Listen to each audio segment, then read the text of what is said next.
উনি যদি এই নির্বাচন কমিশনার যা করছেন, যে বিচারাধীন বলে 60 লক্ষেরও বেশি মানুষকে ভোটার লিস্টে তাদের নামে বাদ রাখার চেষ্টা করছেন, তাদেরকে বাদ দেওয়ার চেষ্টা করছেন, এদের সপক্ষে উনি নাকি ধর্ণা মঞ্চ করছেন, আর এদের সপক্ষে যারা আন্দোলন করছেন রাস্তায় তাদের লাঠি পেটা করছেন, তাদের মাথা ফাটিয়ে দিচ্ছেন, তাদের নামে কেস দিচ্ছেন। তাহলে একদম জ্বলন্ত উদাহরণ।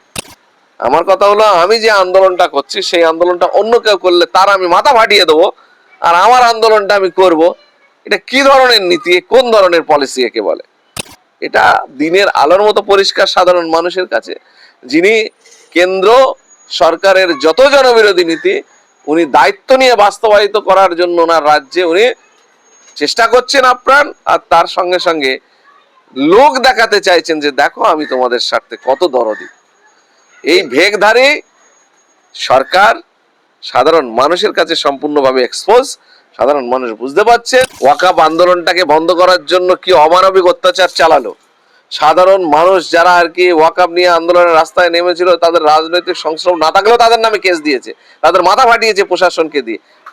আর উনি বললেন যে এই ওয়াকাপের আইন আমি এখানে লাগু হতে দেবো না, আর তারপরে যারা আন্দোলন করবে দিল্লি গিয়ে করো। তাহলে উনি এখন ধর্ণা মঞ্চ ওখানে রাসমণি রোডে করে কি বোঝাতে চাইছেন? নির্বাচন কমিশনার দিল্লি, তাহলে দিল্লি উনার তো যাওয়া উচিত। এইসব একের পর এক স্ববিরোধী মানে যে এগুলো উনি করছেন, স্ববিরোধী সিদ্ধান্তগুলো নিচ্ছেন এবং জনগণের বিরুদ্ধে উনি সম্পূর্ণভাবে কাজ করছেন এই মুহূর্তে।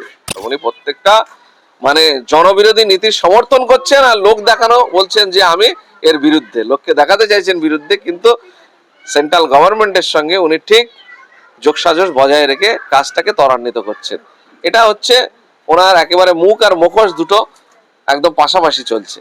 প্রচুর এরকম ঘটনা আছে যে হাজার হাজার মানুষ যাদের নাম, বাপের নাম আছে ছেলের নাম নেই, ছেলের নাম আছে বাপের নাম নেই, মানে একটা খামখেয়ালি একটা ভাব দেখা যাচ্ছে। 2002 সালে যাদের নাম আছে, সবকিছু ডকুমেন্টস আছে, এতদিন ধরে ভোট দিয়েছে যারা, এবং তার কোনো ডকুমেন্টসে খামতি নেই, তার নাম বাদ চলে গেছে, কোনো খামতি নেই, অথচ তার নাম বাদ।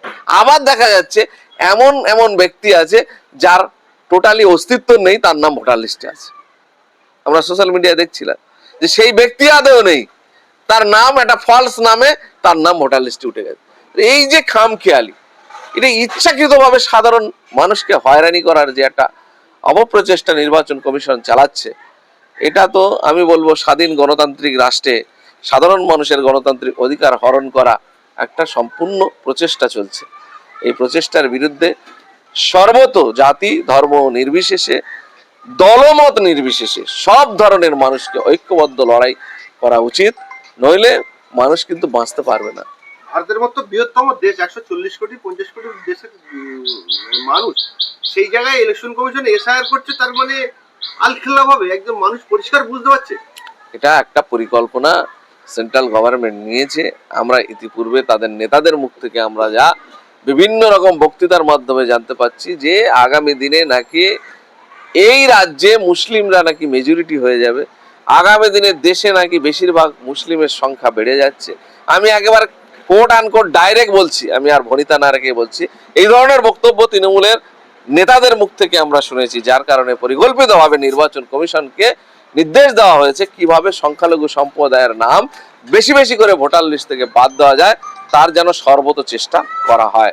যার কারণে সব রকম ডকুমেন্টস, সব রকম তথ্য, সবকিছু থাকা সত্ত্বেও 2002 এর লিস্টে নাম থাকা সত্ত্বেও তাদের নাম ভুরি ভুরি বাদ গেছে। কেন? এর কারণটা, এর জবাব কে দেবে? সরকারের কাছে আমরা একটা দাবি করেছি যে মমতা ব্যানার্জি মুখ্যমন্ত্রী তিনি বলুক যে 60 লক্ষ যে বিচারাধীন আছে ভোটার লিস্টে, যাদের নাম ভোটার লিস্টে যুক্ত করা হয়নি, বিবেচনাধীন রাখা হয়েছে, এদের নাম যতক্ষণ না ভোটার লিস্টে উঠছে ততক্ষণ নির্বাচন আমরা অংশগ্রহণ করছি না বা নির্বাচন করতে দেব না, এই ঘোষণাটা উনি করুক। আমাদের পার্টির পক্ষ থেকে আমরা ওনার পাশে সাপোর্টে থাকবো। সেটা তো উনি সেই সৎসাহস দেখাতে পাচ্ছেন না। এতে বুঝতে হবে যে ওনার ভেতর থেকে ওনাদের সঙ্গে একটা সেটিং আছে, একটা যোগাযোগ রেখেই কাজ করছে, নাহলে এই ধোকাবাজি এটা ছাড়া অন্য কিছু, সামনে ধর্ণা দেখাচ্ছি আর ভেতর থেকে সবকিছু এই নিয়ে দুটো তিনটে বিষয়, খুব গুরুত্বপূর্ণ বিষয়, টার্নিং পয়েন্ট যেগুলো, সেইগুলোতে উনি এইভাবে প্রত্যেকটাতে ইনি মানুষের সঙ্গে দ্বিচারিতা করছেন। সে ওয়াকাব বলেন আর এসআইআর বলেন, সবকিছুতেই উনি বোল্ডলি বলেছিলেন যে আমার রাজ্যে এইসব জিনিস আমি করতে দেব না। এবং এটা আমরা বারে বারে বলতে বাধ্য হচ্ছি, তিনি বলেছিলেন যে এসআইআর আমার লাশের উপর দিয়ে হবে। তাহলে সেই জিনিসটা তিনি ত্বরান্বিত করলেন, তার প্রশাসনিক সরকারি কর্মচারীদেরকে ব্যবহার করলেন। এখনো উনি মানুষের সঙ্গে দ্বিচারিতা করে যাচ্ছেন যে এই আমি বিরোধিতা করছি, আন্দোলন করছি, লোককে দেখানোর চেষ্টা করছেন, কিন্তু বাস্তবে উনি এই জিনিসটাকে কার্যকরী করার চেষ্টা করছেন। উনি বরঞ্চ যদি সুপ্রিম কোর্টে না যেতেন তাহলে অন্তত এই ভিডিও মানে এডিও বলেন, তারপর হচ্ছে গিয়ে এআরও সাহেব যারা আর কি সরকারের, রাজ্য সরকারের অধীনে যারা ছিল তাদের দিয়ে কাজটা হচ্ছিল, উনি সেটা ম্যানেজমেন্ট কিছুটা হলেও করতে পারতেন, যে এই যারা বৈধ ভোটার তাদের যত দ্রুত সম্ভব ভোটার লিস্টে নাম ওঠে তার ব্যবস্থা করো। উনি গিয়ে সুপ্রিম কোর্টে এমন একটা কলকাঠি নাড়লেন যে বিষয়টা চলে গেল সম্পূর্ণ সুপ্রিম কোর্টের আন্ডারে, বিচারের মাধ্যমে। এখন মানুষকে বলবে দেখো বিচার ব্যবস্থার মাধ্যমে যা হচ্ছে, আমি আর কি করব।